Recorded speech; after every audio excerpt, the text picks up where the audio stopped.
I'm not going to lie. I used to get emotionally triggered regularly and would completely lose control. I've thrown things, driven erratically in the heat of the moment, said lasting, damaging things out of hurt and anger, you name it.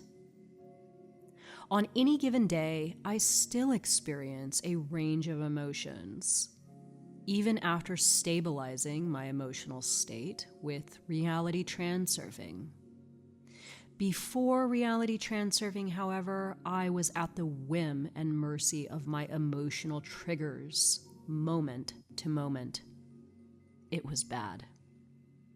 Excitement, unease, frustration, anxiety, disappointment, anger, doubt, you name it. All of these states of being relating to specific events each and every one of us encounter daily. Professional stress, talking current events with a family member, conversations with my partner expressing different points of view. My response to these events can still vary based on my frame of mind and the circumstances surrounding the situation at the time. They also vary depending on if I'm well rested, hydrated, my self-care levels, etc. Some emotional triggers, however, defy even the highest levels of balance. This is where I have to really pull from my understanding of this knowledge and my toolbox in a big way and actually do the work.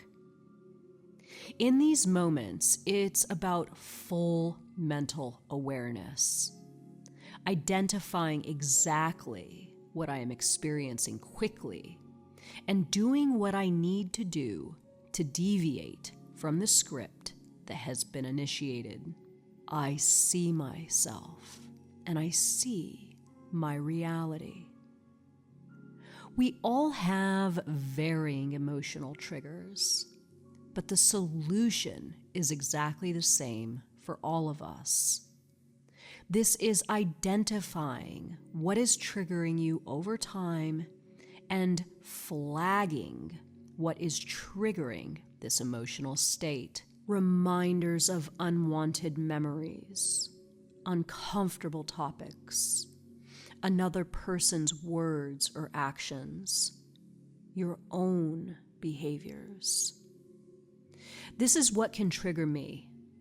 Feeling rejected, feeling betrayed, feeling as though I'm not being treated fairly, someone challenging my beliefs, helplessness or not feeling control, being excluded or ignored, disapproval or criticism, feeling unwanted or unneeded, feeling smothered or too needed, insecurity, loss of freedom. Renee, you snail. So here is the thing. If I deny the fact that these things trigger me, say I start feeling superior about myself because of my philosophy and beliefs, excess potential, I essentially ignore decades of past programming and impressions, leaving myself vulnerable to any oncoming script initiator and balancing forces. I'm a baby transurfer still, and although I no longer feed these situations, I still need to care for these situations. I think of it like caring for a baby. Ignoring the baby just won't do. So I listen to myself, and when the baby starts to scream, I tend to her. A key part of my strategy in recognizing my triggers involves paying attention when situations generate an intense emotional response. Like when my parents would call me, especially my mother, and I would feel a sinking feeling in my stomach, dread, heart beating quickly, fight or flight. I finally had to step back and take an honest look at these signs, stop to consider what had just happened and the response it activated. It's about nipping the script in the bud now. And sadly, for this trigger in my life, I had to cut contact entirely because at times it was that bad. Another, maybe more everyday example. Say you spend the afternoon deep cleaning your apartment and rearranging the furniture. When your partner gets home from work, you wait excitedly for them to comment. Instead, they head to the kitchen for a snack and then settle onto the sofa without saying a word. You're disappointed that your hard work went unacknowledged. And you start to get angry and frustrated. You can hear your heart pounding and your jaw clenching. It takes everything in you not to snap and say something like, "Notice anything different?" Or, "I can't believe you're so oblivious." So here is where I recommend following the path in reverse. Try following these feelings back to the original place of sensing this feeling by thinking back on other situations that made you feel what you're currently feeling. Maybe it suddenly seemed as if you were a kid again, trying to make the house look perfect to earn approval from an indifferent parent who was often away. When the emotional trigger, your partner's indifference, fired, you were transported back to that old lifeline when you felt like nothing you did was good enough.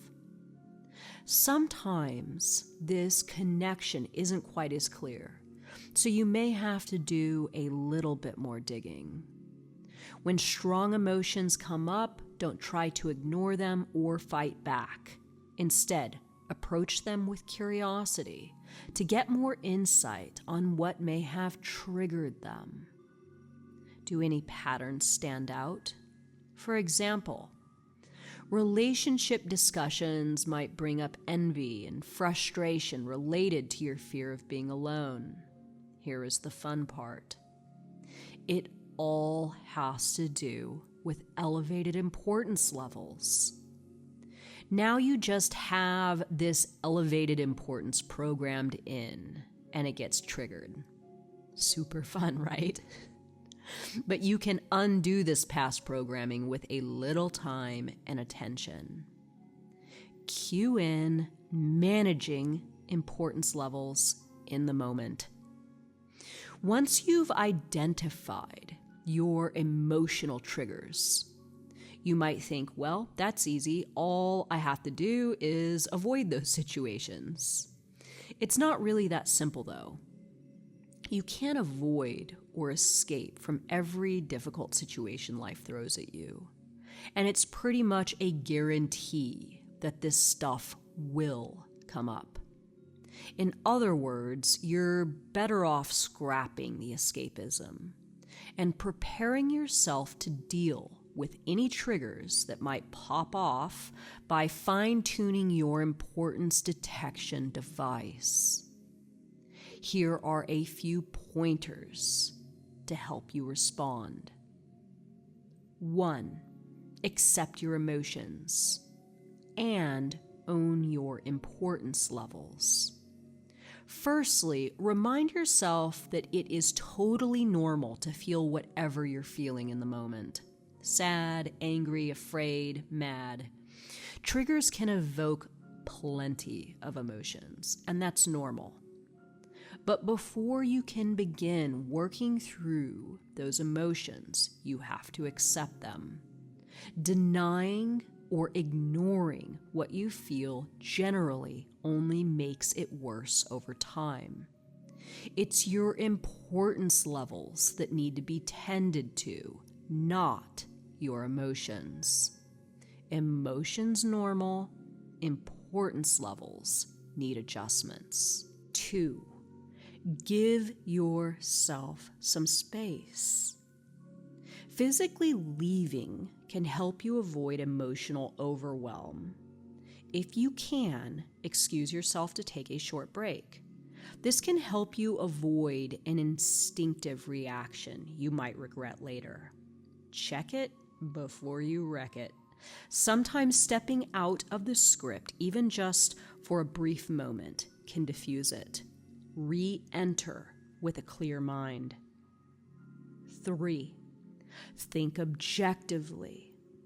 Generally speaking, most people in your life probably don't try to make you feel bad on purpose. Some of their actions or words that upset you could even be a byproduct of their emotional triggers or other factors you aren't aware of. Your partner who walked in and didn't realize you'd completely changed the living room, perhaps they got some bad news or had a rough day and needed some space to decompress before talking about it. Everyone has unique emotions bubbling under the surface at any given time, and you may not know what's going on unless they tell you. It's also easier to misinterpret behavior or intention when you don't know someone well. This makes it even more valuable to consider their perspective. Give the person the benefit of the doubt and work on adjusting your importance levels. 4. Communicate. When someone else's actions trigger your emotions, opening up may help you avoid a similar situation with them in the future. Also, and I'm just going to call this one out because I was so guilty of this in the past. Sometimes the script was only running in my head. Remember, evidence to support all theories.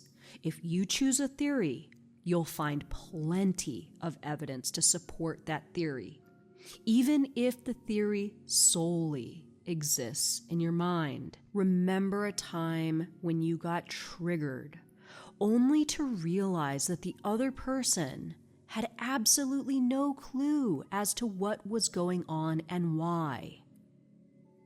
This is real, y'all, and a little communication can go a long way on this one. So, in closing, you've got this. You are the problem and the solution. And I hope some of these words help. Calming this stuff keeps you headed in the chosen direction, the vector of the flow that you have set. The less you deviate from your path, the quicker you'll find those higher lifelines where more of what you want exists. It's easy once you see it, but first, you've got to see it.